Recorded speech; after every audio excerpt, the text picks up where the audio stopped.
This is a reading from our memorial prayers on Yom Kippur, our Day of Atonement, our most sacred day of the year. It was written many decades ago by Rabbi Alvin Fine, a civil rights and humanitarian leader who could never have known when he composed these words that he was writing a eulogy for Muhammad Ali.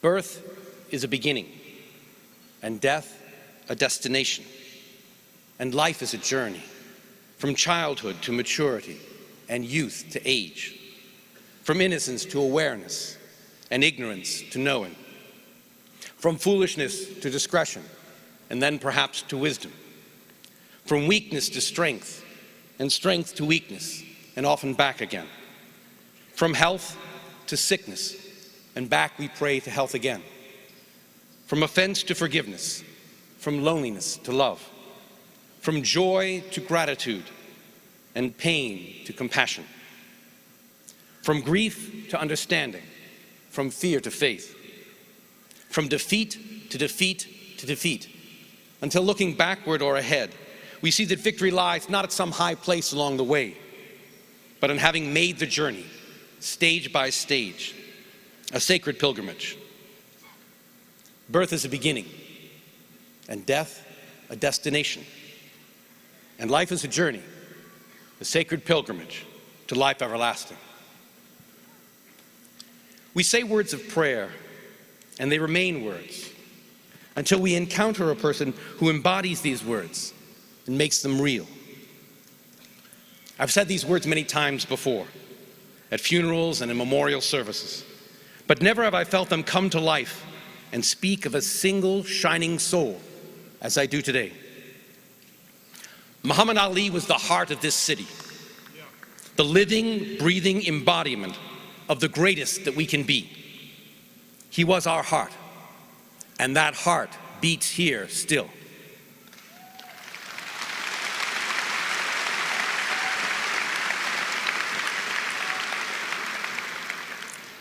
Let me tell you a story you already know. It's one of those stories about Ali being gracious to a stranger that so many of us have told so many times and in so many ways that we sometimes forget the lessons that these stories were intended to teach us. It's a story Hannah tells about her father towards the end of their book, The Soul of a Butterfly. Hannah's driving her father to a bookstore on one Sunday to pick up some Bibles and Qur'ans for a project that he's working on. They pass an elderly man standing by the road with a Bible in one hand and his thumb in the air with the other. They offer him a ride. And he thanks them, saying that he's on his way home from church. He only needs to go a few miles down the street where he can pick up a cab. Hannah asks where he lives. He doesn't want to trouble them or go out of their way. He has no idea who's sitting in the front seat of this car. Until Muhammad Ali turns around and says, "It's no trouble at all. We're just on our way to a bookstore to buy some Bibles and Qur'ans." Once the man gets over meeting the greatest of all time, he insists that he has 3 Bibles in his house, and he'd be pleased to give them to Ali in appreciation for the ride. Ali thanks him, but says he wants to pay for the Bibles. The man says, "No, the Bibles were meant as a gift." Ali asks him what he does for a living, and it turns out that the man's had a stroke and he's been forced into retirement. Ali then tries to hand him a big pile of money for the Bibles. But the man refuses, and this is where things get interesting. Ali says, "Take the money, man, I'm trying to get into heaven." And the man replies, "So am I."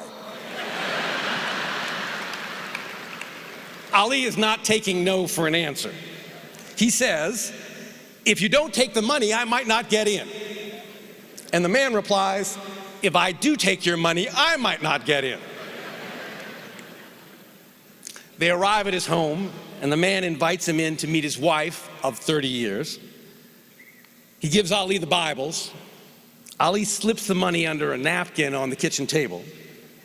They're about to leave, and Hannah gives the man her phone number and tells him to call her if he ever needs a ride home from church again.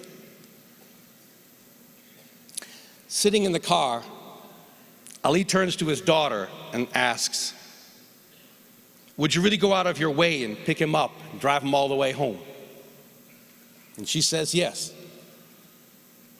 And with tears in his eyes, he says, "That's me in you."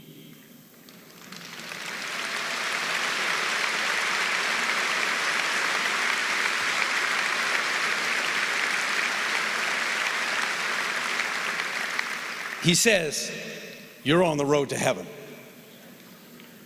Therein lies Ali's greatness, in his ability to see within himself something greater, and in his ability to inspire others to see such greatness reside within themselves. There will never be another greatest like Muhammad Ali, but we together can now embody a measure of his kindness and his compassion. We can say, each of us in our hearts, "There's a little bit of Ali in me."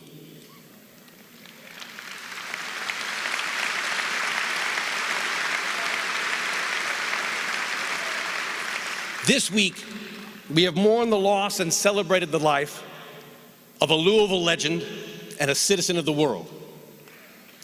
And of all the words and in all the ways, the most powerful moments have always been made in the voices of young people, repeated in prayer services and chanted in the streets. I am Ali. I am Ali. I am not the fighter that Ali was, and I may not have the courage which he never lacked, and I am definitely not as pretty. But in my heart, and in my hope, and in my prayers, I am Muhammad Ali.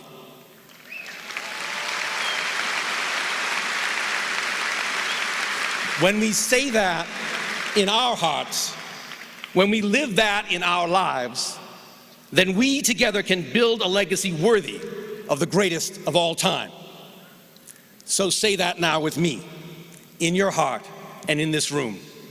I am Ali.